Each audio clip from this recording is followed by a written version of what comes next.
پاتې مزل.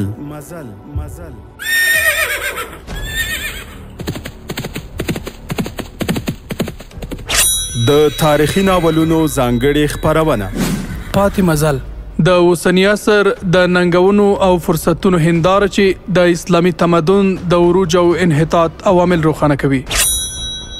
پاتې مزل د علم او ارتقا پر لاره څراغونه بلوي او د مسلمانانو تیرې سترې واکمنۍ او فرهنګي میراثونه بیانوي.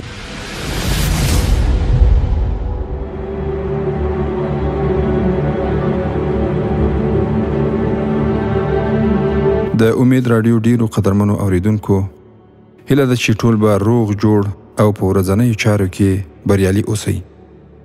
پیل کوو د پاتې مزل په نننۍ خپرونه. هیله ده چې د خپرونې تر پایه راسره پاتې شي. الحمد لله رب العالمین والصلاة والسلام على سيد المرسلين قائد المجاهدين سيد الأنصار والمهاجرين وعلى آله وأصحابه أجمعين. اما بعد.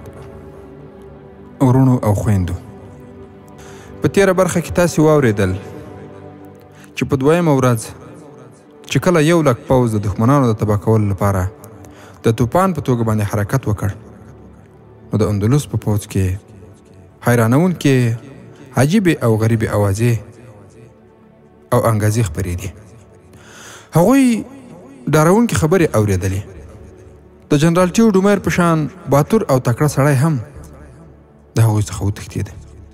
هغه اوازې په دې ډول وي: وایي چې هغوی څو زره دي، خو په لکونو پوځیانو باندې هغوی درانه او ځواکمن وي. د هغوی هیڅ غشی خطا او خوشي نه ځي. په هوا کې غشي خوشي کوي او غشي هم خپل ځان یو سړي ته رسوي او په سینه یې ورننوځي. د هغوی یو پیاده د څلورو سپرو پوځیانو مقابله کوي او ټول له منځه وړي. هلته بیا خپله جنرال ټیو ډومیر بادشاه ته ویلي وو چې هغوی پیریان او دیوان دي. داسې ویل کېږي چې هغوی په کښتیو کې نه بلکې د لوی سمندر په سر باندې په لامبو باندې راغلي. موږ خو دا اورېدلي دي چې هغوی په لامبو نه بلکې د اوبو له پاسه همداسې را روان راغلي. ورونو، داسې ډېرې اوازې، خبرې او انګازې د راډریک په پوځ کې له نامعلوم لوري څخه خپرېدې او اورېدل کېدې. اورېدونکو هم په هغو اوازو کې له ځانه مرچ او مساله ور اضافه کول او نورو ته به دغه اوازې اورولې. په دې توګه په پوځ کې ویره، ډار او هیبت پیدا کېده. یوازې یوه خبره پوځیانو ته په زړه پورې او خوشحالونکې وه، هغه دا چې دا حمله کوونکي سره له دې چې ډېر خونړي، وژونکي او تیز دي، خو کله چې ورته څوک تسلیم شي او وسله په ځمکه وغورځوي نو بیا تر ټولو زړه سوانده او رحم کوونکي دي. دا ویره، ډار او هیبت له هغه پلان سره سم خپرېدل کوم چې ګوټ او یهودي مشرانو په طلایتله کې د میرنیا سره یو ځای جوړ کړی و. دا د هغه پلان یوه برخه هم وه چې اوپاس جوړ کړی و، او دا د هغه یو نیم سل سرښندونکو کار او فعالیت و چې راډریک ته د شپې حمله کوونکي معرفي شوي وو. دوی خپل کار په ډېر ښه او په اسانه طریقه سره سرته رساوه. یوه تاریخ لیکونکي ایرت ګلمین چې مبصر هم دی په خپل انګریزي کتاب یعنې د مسلمانانو کیسې کې لیکلي دي چې په اندلسي پوځ باندې دا یوه رواني او سایکولوژیکه حمله وه چې طارق بن زیاد پرې کړې وه. هغه اوپاس ته دنده سپارلې وه چې څو هوښیار، چالاک او غوړژبي ځوانان پیدا کړي چې د اندلس په لښکر کې د مسلمانانو ویره او دهشت خپور کړي. اوپاس دا خبره د ګوټ مشرانو ته وسپارله. هغوی د دې لپاره اړوند کسان برابر کړل. ایرت ګلمین لیکي چې د طارق بن زیاد بربري دا حمله کامیابه او بریالۍ شوه. هلته د مسلمانانو په مرکز او پوځي قرارګاه کې د غازیانو د فتح او بری لپاره دعاګانې کېدې. د یهودیانو په عبادت ځایونو او د ګوټ په عبادت ځایونو کې د راډریک د ماتې او ختمېدو لپاره هم دعاګانې کېدې.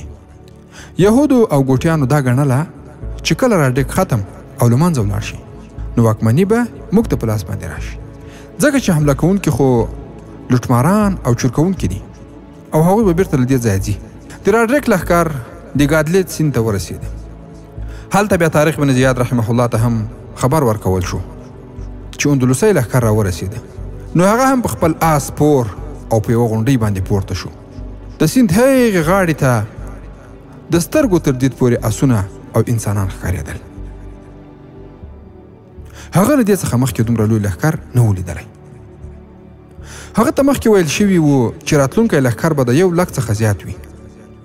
طارق خپل لاسونه پورته کړل او بیا یې وویل: ای زما ربه، ته د خپل نوم او نشان په خاطر زموږ سره مرسته وکړه او موږ ستا د نوم په خاطر د کفارو سره لاس په ګریوان یو او خاص تاسې څخه مرسته او مدد غواړو. ورونو، طارق بن زیاد رحمه الله خپل لښکر د ګادلت څخه 1 میل شاته اچولی و. هغه د راډریک لښکر د سیند خپلې غاړې او لوري ته رااړول غوښتل چې شاته یې سیند او اوبه پرتې وي. طارق بن زیاد رحمه الله یوازې څو ګروپونه رامخکې او په میدان کې درولي وو. نور پاتې ګروپونه یې په غونډیو او د هغوی تر شا پټ کړي وو. طارق بن زیاد ولیدل چې د راډریک پوځ په سیند باندې پل جوړول پیل کړل او هغوی په ډېر حیرانونکې توګه باندې پل جوړاوه. د طارق په خوا کې مغیث رومي او ابو زرعه طریف بن مالک ولاړو. هغوی وویل: دوی خو ډېر تیز او چټک معلومیږي. خو طارق بن زیاد ځواب ورکړ: موږ به دا لوی لښکر زر تر زره پسې واخلو. ابو زرعه طریف بن مالک وویل: که دوی په جګړه کې هم همداسې تیز وي؟ طارق ځواب ورکړ: ته نه ګورې چې د هغوی د بیړې لامل څه دی؟ په هغوی باندې راتلونکي سوټي او کوتکونه نه ګورې؟ دا سپایان په خپل احساس او ولولو سره کار نه کوي. په هغوی باندې کار کوتک او سوټي کوي چې افسران یې پرې واروي. آیا په جګړه کې به هم هغوی خپل سپایان په کوتک او سوټۍ باندې جنګوي؟ د طارق بن زیاد دواړو سالارانو په غور سره هغه لوري ته وکتل. په سیند باندې د فرعون د وخت په شان باندې حالت جوړ شوی و.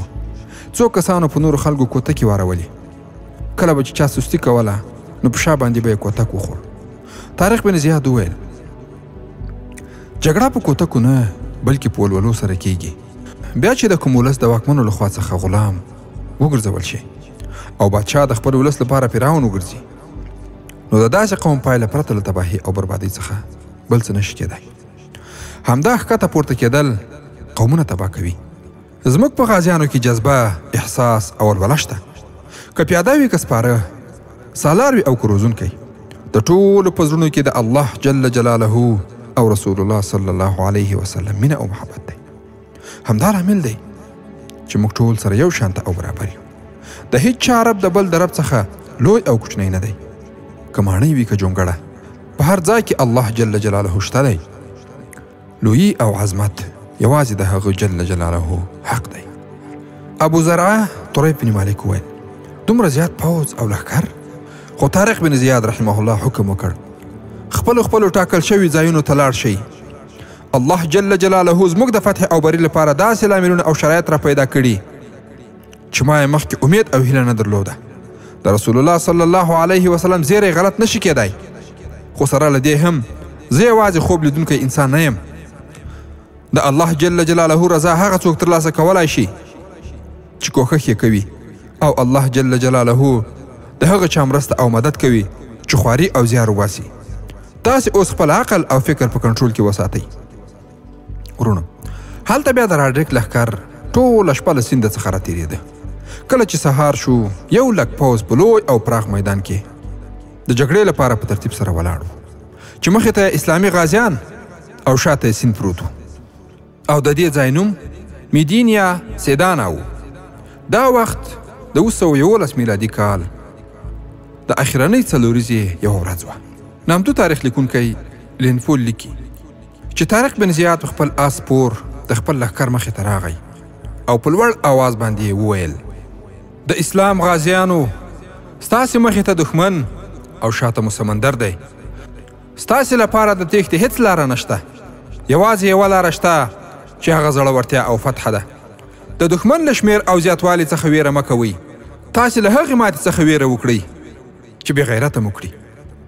همدې تاریخ لیکونکي لیکلي دي چې د لښکر څخه د رعد او برق په شان باندې اوازونه پورته شول: موږ ستا سره یو، موږ ستا سره یو.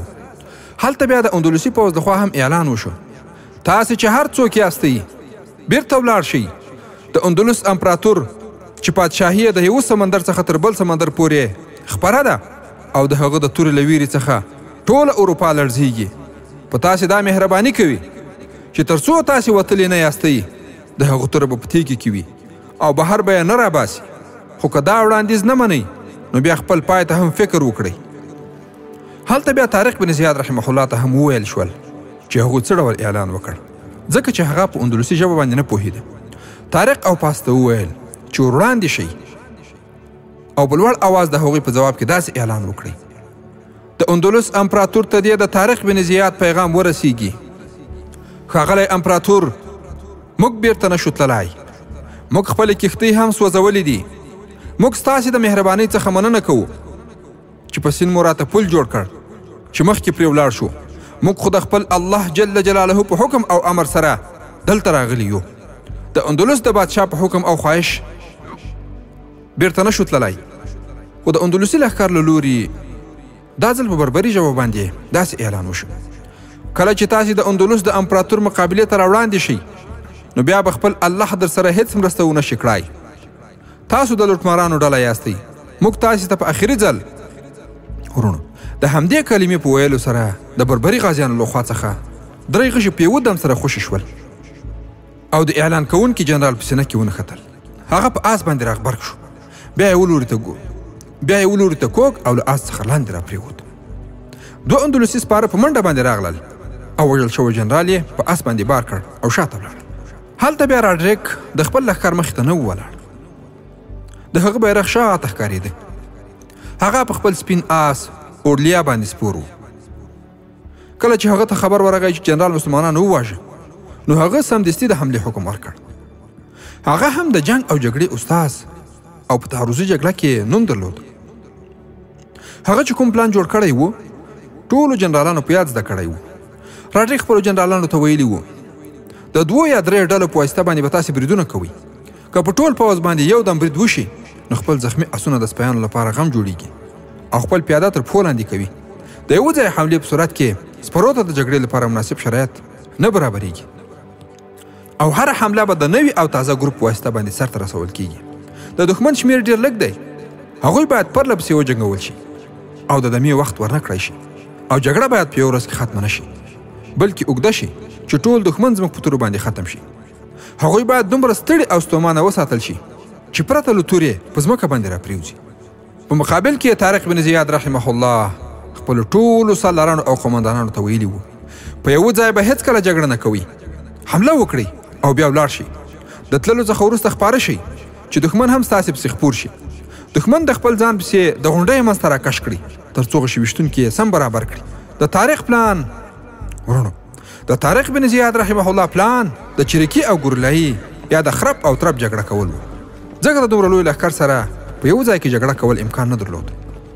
خو د خرپ او ترپ جګړه کول څه اسان کار هم نه و بلکې دا کار یو تکړه او هوښیار جنرال کولی شوی. ورونو هلته چې راډریک د حملې حکم او امر وکړ طارق 3 ګروپونه په داسې شکل وړاندې کړل لکه چې غواړي تېښته وکړي. هغوی داسې کرار شاته راتلل چې اندلسیان پرې هېڅ پوه نه شول. غازیان چې کله د یوې غونډۍ اړخ ته راورسېدل نو ښي او چپ لوري ته خپاره شول. د غونډۍ څخه په اندلسي سپیانو باندې د غشو او برچو بارانونه پیل شول. غازیانو د غش او برچو ډېره لویه ذخیره او زیرمه د جنرال ټیو ډومر څخه نیولې وه او طارق بن زیاد رحمه الله هم د برچو ویشتلو روزنه ورکړې وه. ورونو د طارق بن زیاد هغه ګروپونه چې ښي او چپ لوري ته خپاره شوي وو بیرته سره راټول شول. خو دلته بیا اندلسي سپایان چې د مخې له خوا څخه د غشو او برچو سره مخامخ شول نو څه ښکته پرېوتل او څه بیرته شاته وتښتېدل. خو له ښي او چپ لوري نه هماغه خپاره شوي غازیانو بیا پرې سخته حمله وکړه. هغوی بې نظمه او ګډوډ وتښتېدل. څرنګه چې دوی د جګړې په حالت کې نه وو نو ځکه په بد حالت کې دوی ختمېدل. جنګي مبصرین او شنونکي وایي چې د جنګي چلونو په لحاظ د مسلمانانو سپاه سالار ډېره وړتیا او لیاقت درلود. خو د مسلمانانو کومه ویره ډار او هیبت چې په اندلسي پوځیانو کې له پخوا څخه پروت و هغې د سپایانو جذبه او جوش ختم کړی و. ورونو په دغه حالت کې یو ځل بیا راډریک د نورو څو ګروپونو په وسیله باندې برید او حمله وکړه. هغوی ته کلک حکم وشو چې که مسلمانان شاته ځي نو تاسې مه پسې ورځئ. خو ورونو دا ځل مسلمانان شاته نه تلل. په هغوی چې کله حمله وشوه په کوچنیو ګروپونو باندې وویشل شول. یوې او بلې خواته خپاره شول. له دې خپراوي سره سم اندلسي ګروپونه هم ورپسې خپاره شول. کله چې اندلسي پوځیان ښه خپاره شول نو غازیانو پرې داسې سخته حمله وکړه چې ډېر زیات زیان او تاوان یې ور ورساوه. مسلمانان یوې او بلې خواته په ګرځېدو او د تیښتې په شکل باندې جنګېدل. بیا یو دم ټول غازیان سره یو ځای شول. نیمه دایره یې جوړه کړه او د راډیک پوځیان یې په منځ کې راګیر کړل. هغوی یې داسې په خپلو کې سره راتنګ کړل چې تورې یې هم نشوی پورته کولی. په داسې حال کې چې د شا او خوا له لورې پرې بربري غازیانو قیمت جوړ کړی و. په دغه وخت کې ورځ ختمه شوې وه او لمر هم پرېوتلو چې په میدان کې د اندلسي پوځیانو د مړو انبارونه جوړ شوي وو او همدې مړو خپل ژوندي ملګري هم وویرول. دا ورځ تېره شوه. کله چې شپه راغله د نیمې شپې وخت و او د راډیک پوځیان په درانه خوب باندې ویده وو ځکه چې د ورځې یې جګړه کړې وه. پیره کوونکي په کراره کراره یوې او بلې خواته ګرځېدل خو ناڅاپه د یو پیره کوونکي غاړه او مرۍ د چا په لاسونو کې راګیر شوه او په زړه باندې یې د خنجر ګوزار وخوړ. د ده د دوه نورو ملګرو سره هم همداسې سلوک وشو کوم چې د ده څخه لږ لرې ګرځېدل. د دې درې واړو پیره کوونکو تر وژل کېدو وروسته هغه لوري ته خطر ختم شو او یوازې خوب کوونکي پاتې شول. پوځیان پرته له خیمو څخه پراته وو. آسونه هلته تړل شوي او سپاره ورسره نږدې پراته وو. خو کله چې پیره کوونکي ووژل شول نو شپږ بربري غازیان په خپ په پښو آسونو ته ورنږدې شول. بیا د آسونو رسۍ او پړې غوڅول پیل کړل. له هغې سره سم یې د یو نیم سر لاندې باندې آسونو په بدن باندې په زور سره د خنجرونو ګوزارونه وکړل تر څو هغوی زخمي شي. هلته بیا آسونو چې خنجرونه وخوړل نو له درده څخه وشڼېدل او په منډه یې پیل وکړ. بربري غازیانو هم آسونه خلاصول او هم یې همداسې په خنجرونو باندې وهل او ځغلول. څه سپاره راپورته شول خو وار په وار د زخمي آسونو شمېر زیاتېده او په خوب پراته پوځیان یې تر پښو لاندې کول.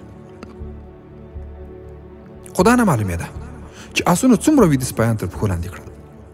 د هغوی رانیول ګران و ځکه چې هغوی زخمي شوي وو او له انسان څخه وېرېدل.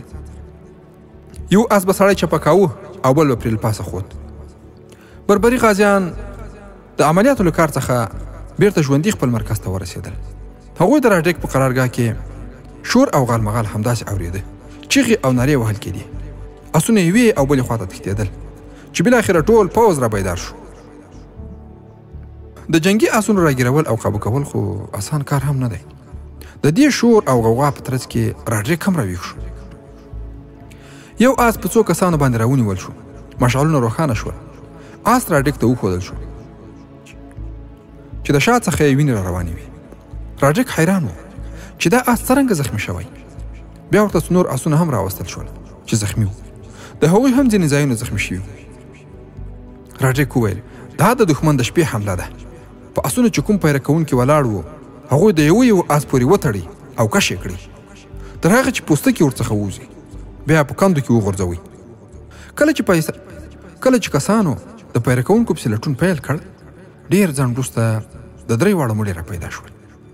چې کله سهار شو نو د جګړې میدان ډېر ویرونکی او بوږنونکی و. هر لوري ته د اندلسیانو مړي وازې او خلاص خولې په بد حالت کې پراته وو. او کله چې ژوندی پوځیانو د خپلو ملګرو مړي ولیدل نو زیات ورخطا شول ځکه چې هغوی لا مخکې په ویره او ډار کې وو. او ورونو دا د راډیک غلطي وه چې د شپې په تیاره کې یې باید ټول مړي خوندي کړي وای. خو راډیک دومره ورخطا او په قهر و چې ولې دومره کم مسلمانان زموږ دې پوځیانو په منډه نه کړل او له منځه یې یونه کړل. د لومړۍ ورځې جګړه د راډیک د هیلې په خلاف باندې پای ته ورسېده او د شپې چې څو بربري غازیانو کوم کار کړی و راډیک یې نور هم خفه او غمجن کړ. او د هغه له خبرو څخه داسې څرګندېده چې په زړه کې یې ویره او ماتې ننوتېده. د هغه د قرارګاه حالت ډېر خراب او ګډوډ و. د شپې آسونو بې شماره پوځیان زخمیان او مړه کړل او څه آسونه او پوځیان هم د جګړې لپاره بېکاره شول. په دغه حالت کې راډیک خپل ټول جنرالان راوغوښتل.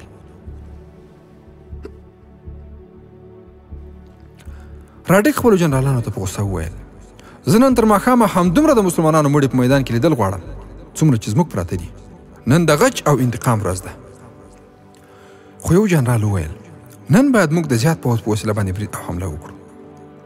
جنرال ټیوډومیر وویل موږ به هغوی نن د غونډیو په منځ کې ختمو. راډیک ځواب ورکړ که په تا کې دومره عقل وای نو ماتې به دې نه خوړله. که تاسې خپل ګروپونه هلته بوځئ نو نه به تاسې ژوندي راشئ او نه به مو سپایان. تاسو یو ځل همدا غلطي کړې او ټکول مو خوړلي. بیا راډریک بل جنرال ته مخ واړاوه او ویې ویل ته وایه چې په زیاتو سپیانو سره برید وکړو؟ آیا تا ونه لیدل چې دښمن لومړی زموږ ګروپونه په ځان پسې کړل او هلته یې زیان ورته ورساوه او بیا په خپل منځ کې راګیر کړل؟ دومره یې وټکول چې هغه ګروپونه ختم او پاک شول. آیا تاسې په دې نه پوهیږئ چې په دښمن باندې ټېله ور وړل څومره زیان لري؟ نن په لږو سپیانو باندې برید وکړئ، یو په یو او لاس په لاس جګړه وکړئ، او سپایان باید په خپلو کې دومره سره لیرې وي چې آزاد حرکت وکړي، او نن باید نیمایي سپاره او نیمایي پیاده وي. ورونو څه فکر کوئ چې د راډریک مسلمانانو په تیر کې ډیر سخت حالت درلود او په داسې یو حالت کې قرار درلود چې نه ترې تښتېدلی شوای او نه داسې حالت د زغملو وړ و، ځکه چې هغوی تر فتوحاتو وروسته خپل دښمنان تعقیب نه کړل او نه یې د هغوی پټ محاذونه او دسیسې وڅارلې. ښه بیلګه یې حبشه یا ایتوپیا ده. ورونو حبشې د فرانسې او انګلیس په هوکړې په اسلامي اریتریا تر واک لاندې کړه. پوهېږئ چې د حبشې د حاکمانو په وړاندې باندې کوم جرمونه وشول؟ ډېرې ځمکې یې ونیولې او د حبشې خلکو ته یې ورکړې، او د ډېرې ځمکو درلودونکي او کاهنانو به دا واک درلود چې وغواړي هر مسلمان محکمې ته له ورتګ پرته ووژني، نو کولی یې شوی. نو په دې ترتیب سره کاهنانو او د ډېرې ځمکو درلودونکو خپل بزګران په دار باندې وځړول یا یې شکنجه کول، او چې هر کله به یې زړه وغوښتل دا عمل به یې کاوه.